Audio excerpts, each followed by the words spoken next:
I have very high hopes for Blood of Dawnwalker, with the Witcher series and cyberpunk becoming slop, with CDPR embracing full-blown California-style wokeness and going broke in the future because of their choices. We will need something to replace it, and that is Blood of Dawnwalker, and it looks good.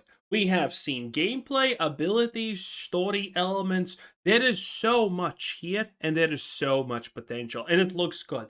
We are not talking about Starfield 0.32 milliseconds of gameplay, and then it cuts to something else. We're talking about literally 20 minutes of gameplay already available and visible to us in multiple instances, by the way, not just one 20-minute segment. And now we're getting even more. I am very excited, and I hope that you are also. And if you don't know what Blood of Dawnwalker is, well, this is it.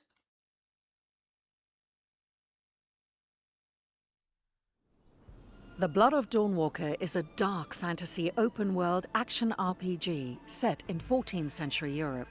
The first installment of our saga takes place in Vale Sangora, a secluded region somewhere in the Carpathian Mountains. When the plague decimated the population and the human rulers proved too weak to control the situation, a powerful vampire, Brensis, stepped out of the shadows and conquered the valley. Now, it's time for you to be a part of this story. Welcome to the world of Dawnwalker. By the way, the reason this is a valley is just to give you an excuse why you're actually surrounded by mountains or impassable water. I know, it's at least something. Brensis is an oppressive ruler. He uses his own blood to heal the people of Vale Sangora, but in turn demands absolute obedience. He carved the valley into 3 separate dominions and gave them to his 3 vampiric officers. Ambrose is the youngest, and the one with most to prove. His main responsibility is stockpiling blood and managing the draining dungeons. Bakir knows that... Yep, it's gonna be a relatively dark game, by the way. This is not gonna be sunshine and rainbows. And but you're gonna still have a romance options, arguably, which is gonna be good because it's vampire options. what folk need in their lives is a bit of respite from their hardships. That is why he is in charge of alcohol distilling and distribution. Still, he's not above using his inborn brutality to subjugate the population if need be. Xanthi is the one who creates the Blood Guards. Not this one, not this one. That's not the love interest, okay? That's a boss. The elite soldiers of the Vampiric regime. Staying away from the limelight, she is a source of many rumors about dark rituals and mysterious disappearances. These powerful vampires won't sit idly while you dismantle their operations. With your every victory, Brensis' court will react with new edicts that will make Coen's life a bit harder. But who is our protagonist exactly? This is a complete overview of every mechanic. So this is a mechanic where if there's going to be regions, and you can mess around with every region. And the more you mess around in a certain region, the more hostile to you it becomes. You know, it's like a wanted system, only permanent and constant.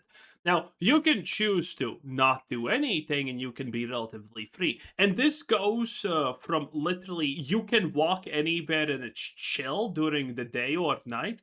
And it goes to the level of, hey, shoot on sight no matter the daytime or whatever, we're going to get rid of you.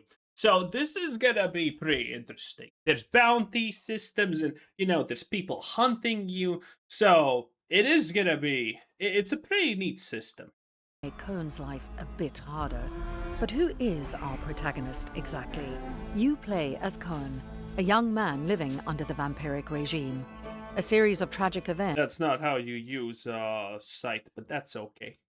Led to your family being kidnapped by Brensis and you becoming a Dawnwalker, a human by day, a vampire by night. Now, you must rescue your loved ones. As a human, you can learn the dark secrets of witchcraft. This will hurt. Use your own blood to cast hexes that enable you to speak. Yes, there's going to be 3 different ways of approaching the game, how you want to play. You're going to have a mix most of the time. Well, always, pretty much. I don't know if you can actually just go and do one constantly. I'm not sure if that's going to be an option for combat. But there's three main things: a human, sword and board, classic stuff, vampire, claws and things, and then it's going to be magic like this. It's going to be quite limited what you can do with the magic, but it's going to be pretty thematical. With the dead, I can't! For God's sake, I can't! move faster, brave the astral plane, and bring pain to your enemies. Learning new spells requires finding knowledge in arcane texts and obscure tomes. At night, you transform into a vampire. You use claws and fangs to kill your opponents. You can climb walls or cross distances within a blink of an eye. You might even transform yourself into a swift wolf. Go on. Drink. Remember that a vampire is always hungry for blood. Drinking it unlocks new abilities, but in the process, you will corrupt yourself. Whether you stick only to one This is also a relatively high level gameplay because your items determine how much. Yeah, this is level 25, it looks like. No, wait. I'm not sure. Was this level? Whatever. I think it's level 25. In any case, this is pretty much. This is higher end game stuff, it looks like, because initially you did not deal 1000 damage or 400 damage. So, yeah, this is not the early game that they are showing right here. Whether you stick only to one path or mix them, exploring Vale Sangora is always exciting and will reward you with unique items. Yeah, these are items. Look at this. Weapon critical hit damage, maximum health restoration, activation charge restoration from actions, maximum vampire health. So, obviously as a vampire, you're a little bit tougher and whatnot. A lot of this does feel a little bit generic. It feels a little bit Assassin's Creed shadowy, honestly. But we have not really seen if there's like set bonuses or things that change stuff. But in any case, as long as there's enough different stuff to equip, and some of them have maybe unique modifiers, it's gonna be fun. Okay, I would personally, obviously, want a more in-depth system. The closer we are to Dragon Age the Veilguard or anything like that, the worse I think it is. But if it's a good game, a system like this is not necessarily bad. I just kind of wish this part of the game would be a little bit more interesting. You can also see a separate thing for damages. Claw crit, hit chance, claw damage, weapon crit, weapon damage, stamina, armor, vampiric health, and whatnot. So, you have stats for everything. And there's enough stats, enough variety to make even basic stuff like this good. But I wish that maybe over patches they will make it a little bit more, unique and nuanced, with stuff that impacts how you do things. That would be the dream. But currently, this is the system, and honestly, probably not even that bad. Weapons and sets of armor. Just remember that time waits for no one. No.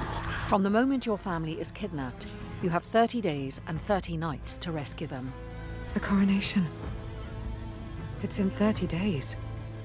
Still, there is no real time clock. Instead, you will be able to use the time as a resource, to be spent on the game elements you want to use to craft your story.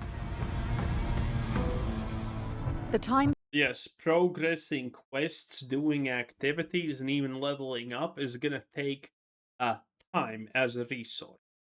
And the moment you spend enough of that resource, a day passes by, and every day there's new events, maybe new locations, and stuff like that happens. So there is a absolute unbelievable amount of replayability just from that factor, honestly. passes when you finish a quest or an activity or when you learn new abilities. However, don't worry that upgrading your hero will ruin your chances for a satisfying ending. As time passes, different opportunities will arise or disappear forever. I'm sorry we were too late to save her. Wow, that looked like something I knew. And even if you're not able to save your family in time, the game will not be over. Coen's story will simply take a different turn. You have one clear goal: but there's no single linear way to complete it. Every activity and quest is optional and serves as a building block of your own. My predictions is if you fail to save your family, you're gonna end. Some of your family gets turned into a full vampire and joins the bad guys, and yeah, that's how it's supposed to be. Also, the story can be done in very unlinear ways because technically you can go and save your family day one. Now, is it going to be extremely hard to do so? Yes, but you do have the option, which is very nice. Now, granted, obviously some people are going to find ways to do it, but most won't. But the fact that you can just do it like that is pretty big and cool. Crafted experience. The valley is a big place, open for exploration. You can look for opportunities to learn new things and find allies. Aye. Or you can even decide to storm Brensis's castle as soon as you are out of the prologue. However, remember that defeating him as a freshly made Dawnwalker will be a feat worthy of legends. We designed the Blood of Dawnwalker to be fun and adaptive to individual preferences. First of all, you can use Omni-Block and Omni-Attack. Your character chooses the directions of sword swings and blocks automatically. The only exception to this are unblockable attacks, ones that can be only dodged. For those who prefer a more tactical approach, we offer directional combat, which involves observing your opponent's movements and reacting to them. It's about finding a certain rhythm and using it to defeat enemies. Yeah, so it's effectively it's game journal mode, which is an embarrassment.